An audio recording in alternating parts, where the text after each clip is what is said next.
Hello everyone, welcome back to alkaline hydroxide 784. Today let us look at a slightly unique topic. Not like we haven't done that sort of thing before. Well, so in the theme of things that have had a big impact on history and maybe start with the letter C, we will be looking at clocks and calendars, or timekeeping as we know it. This kind of sounds like cheating, right? Well, this tells me maybe I could do an episode on the history of cheating. Wait, what? But anyways, looking at something that is used to gauge history sounds a bit, too on the spot.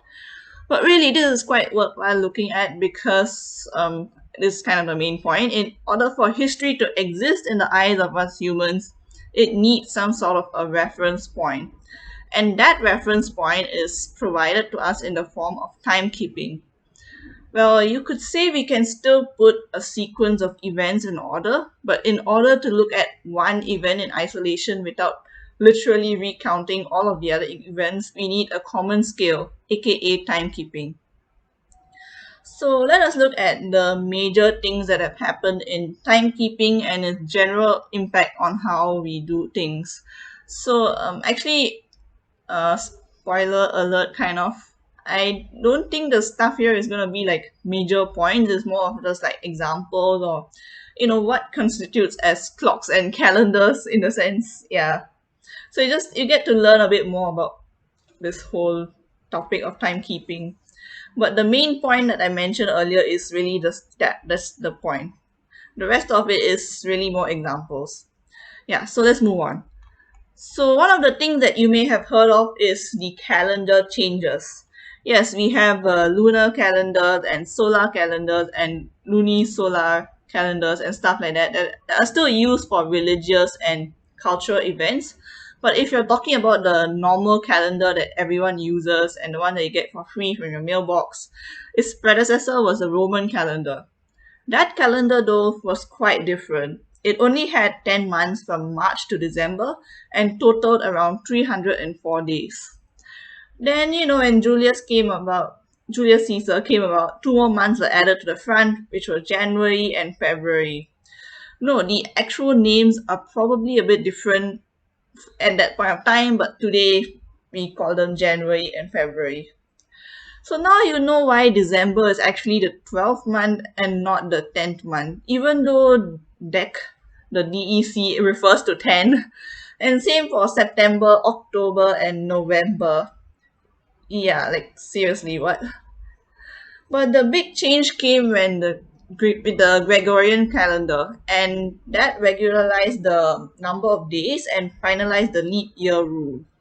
Now, you might be wondering, how do you completely change the calendar in everyday lives? Well, by, literally jumping the number of days. Yeah.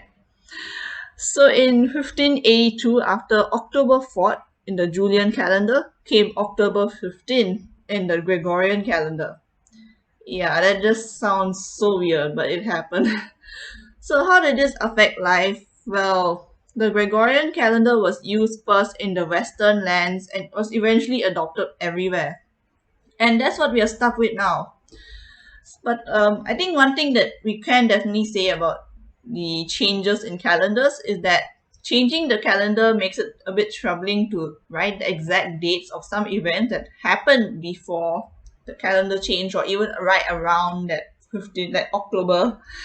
And yeah, I guess it may make documenting history a little bit harder for those who maybe they find a document but they may not know what the date with reference is or like which calendar it was following. So that's kind of, giving historians a little bit of extra work, but that's the main effect of this. But the other effect was just the fact that the Gregorian calendar has been adopted everywhere.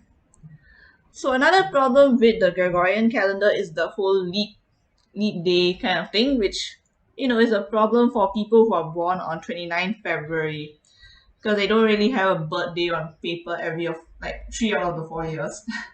So yeah, sorry. I mean, it's not my fault, but I still feel sorry for you guys.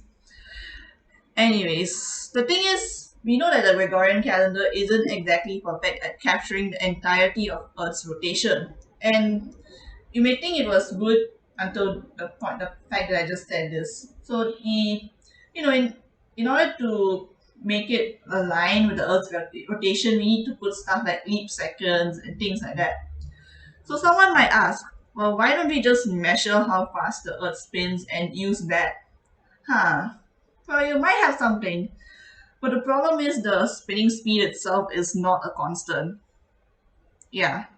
The Earth speeds up and slows down due to various reasons, including climate change. Wait, why didn't I mention that last time? Well, I forgot. Anyways, so when ice melts or when certain climate events happen, the Earth's rotation actually does change just a little bit in terms of speed. Hence, there is a need to use leap seconds and, maybe in the future, negative leap seconds. Yes, the Earth has been spinning faster than usual instead of slower. So, what impact do these have on our lives then? Well, I doubt you would feel the effect as a human being because time still passes nevertheless. But you know what faces problems due to this? Yep, it's the computers and the phones and the stock markets that gotta worry about this. And the people who deal with clocks who need to synchronize all of the clocks to display the 60 instead of going to 0. So I'll give you a few examples. The first one would be my favorite thing in the world, GPS. For some reason I keep saying this. Why? Okay, so there's this thing called the GNSS, which is the Global Navigation uh, system. I don't really remember, but yeah, so that's the thing that does GPS. And how GPS works is it calculates the distance based on the time a signal takes from the satellite to the point that you're at. But these satellites are pretty far away, so a second can make quite a bit of difference in distance, like 300 meters, I believe, as I saw in one of the websites. Yeah, so that's actually enough to confuse you when you're driving. So another place where leap seconds are terrifying is the stock market. So in a stock market, we increasingly rely on some sort of AI or robot to do the transactions for us. And it ends up becoming like a flurry of robots transacting huge sums of money in milliseconds. That's less than a second. So a leap second is like, I don't know, an eternity in this case. It could be like throwing a wrench into this spider web of transactions and could lead to major losses if you don't take care of this properly. So it's really messy if in a way, unless all of the computers are actually prepared for the extra second beforehand.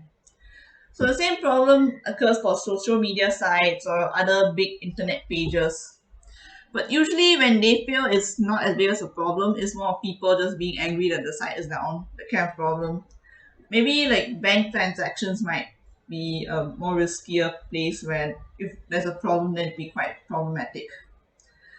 So yeah, it is an issue for our computers. So now, as you hear me say this, you might be wondering, this sounds very familiar.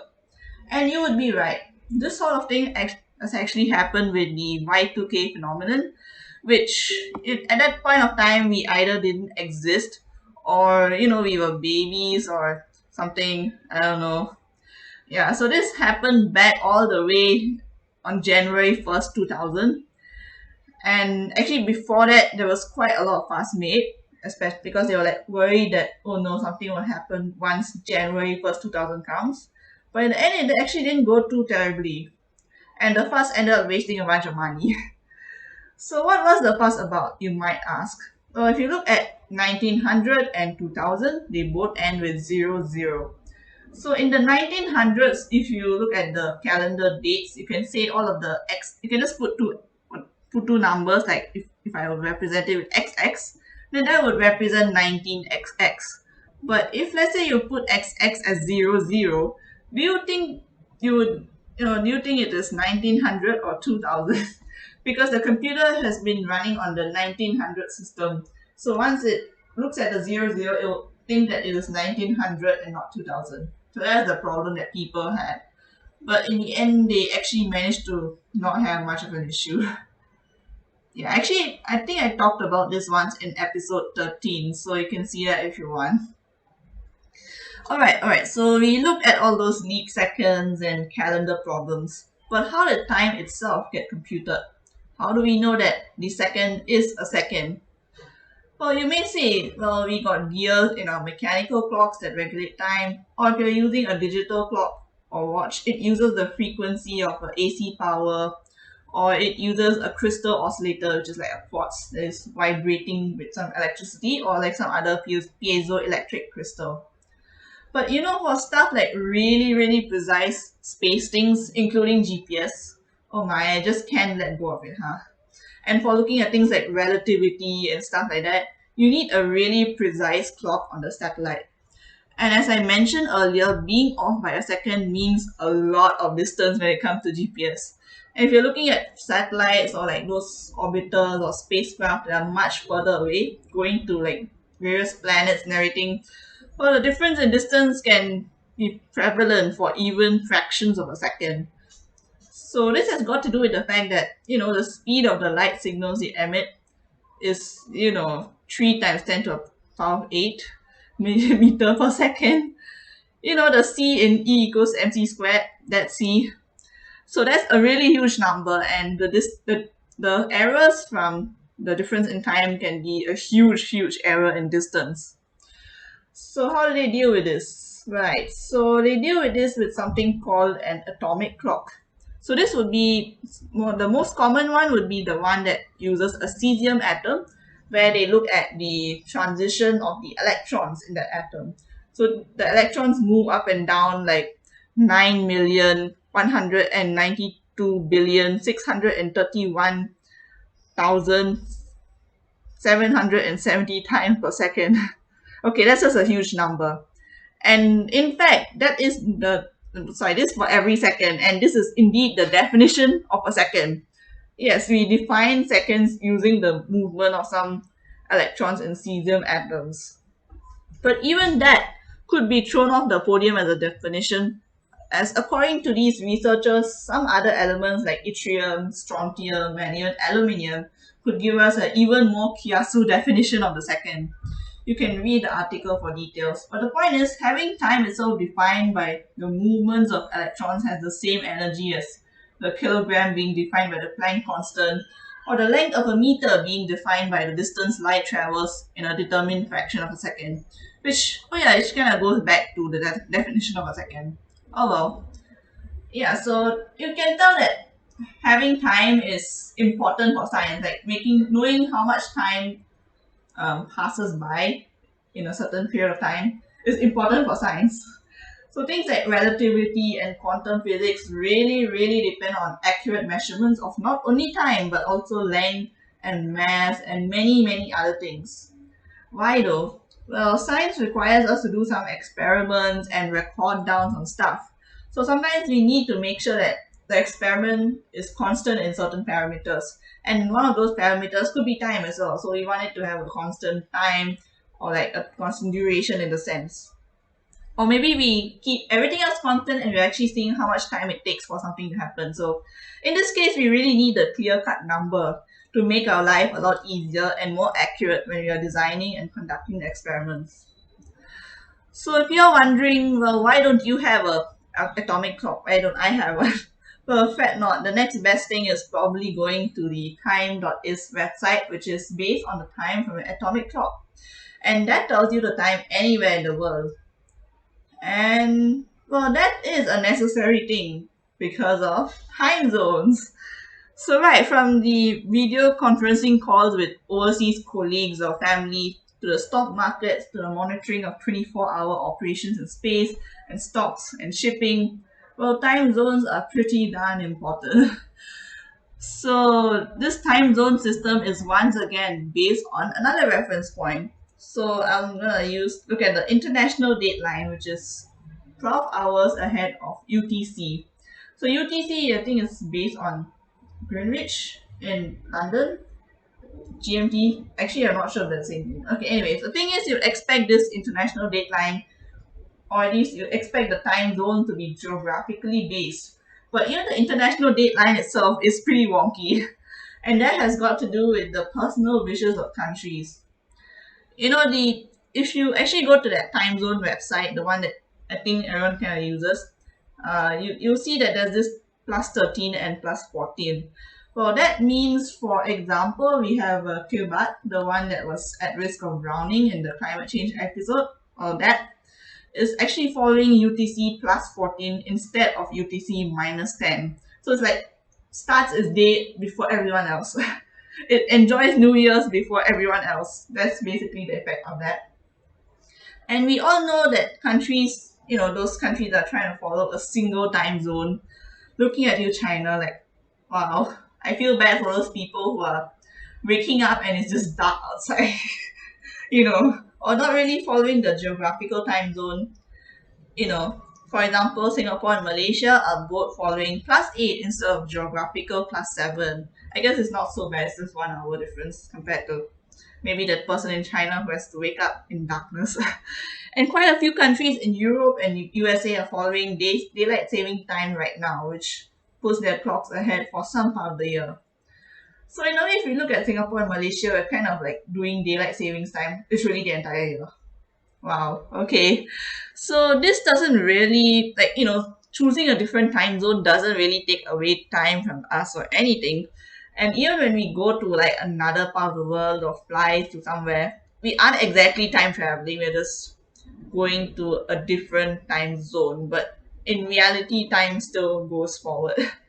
But it does matter a lot in all of these stuff that I mentioned earlier, the video conferencing and the stock markets and all that stuff. And the main place where it's very important is business as well as transportation. In terms of transportation, you can think of, for example, delivering something. So let's say if you order something in the afternoon or evening and they want to get it to you as soon as possible. They usually tend to capitalize on the night time. So, if let's say you're bringing it from America to Asia, you reach like the destination in the early morning, and they do that by looking at time zones and where it leaves and how long it takes to go there and things like that. So it's actually quite useful for transportation to be very aware of the time zone in all the different parts of the world. And apart from business and transportation, I think for the most part is whoever gets to celebrate New Year's first. I don't know. Like I think because business itself is a very big thing. Like it covers a lot of different industries and stuff like that. So I just made it seem like the time zone has no effect or impact on the world, but really the impact is just in this one thing that is a very big important thing. Yeah. So there we go. I guess it's time to wrap things up. So in conclusion, well, um, I would say that maybe history itself has made us want to come up with a means of measuring history by getting time and things like that. And at the end of the day, we must realize that time zones and calendars and leap seconds, they're all human constructions. The real time that is the actual real time is just the time that's been going past since the Big Bang, and it's just gonna keep going forward. Like, for example, if you think of time machines, those things are not really, I hope they aren't ever possible because they're really scary in existence. But the point of the idea of a time machine means that you go in the opposite direction of time, space time, and the direction that we are going in right now is actually forward in time. So what does this mean? Well, our human constructions maybe have more effect on our own perception of life and our own everyday planning and tasks rather than the actual time traveling of Earth, like the fact that everyone goes through time in one direction for the most part. And we should realize that maybe the fact that humans otherwise not be able to truly understand how time works, and if they have not really tried to come up with a human way of describing it.